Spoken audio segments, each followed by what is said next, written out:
Takriban watu 25 wamefariki dunia na wengine kadhaa hawajulikani walipo baada ya mashua kupinduka katika mto Mai-Ndombe karibu na mkoa wa Mai-Ndombe, Jamhuri ya Kidemokrasia ya Kongo jana Jumatatu, Machi 10 mwaka 2025.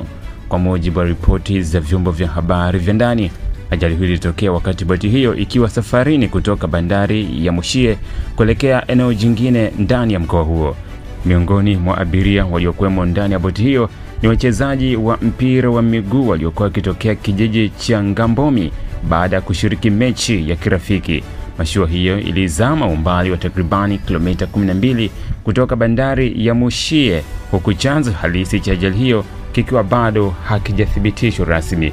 Kwa mujibu wa maafisa wa usalama, jitihada za uokoaji zinaendelea huku timu za uokoaji zikishirikiana na wakazi wa eneo hilo kujaribu kuwaokoa watu waliotoweka. Kituo cha polisi cha Mushie kimethibitisha kutokea kwa tukio hilo, lakini hakijatoa maelezo ya kina kuhusu idadi kamili ya abiria waliokuwemo ndani ya boti.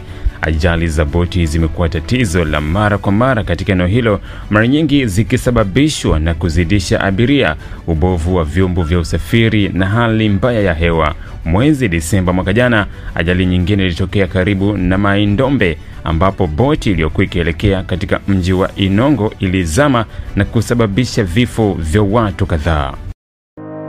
Ili kuwa mwanafamilia bora wa Global TV, usisahau kusubscribe, like, kushare na kucomment. Baada ya kusubscribe, bonyeza alama ya kengele ili kupata taarifa kwa kila video inayopanda Global TV Online.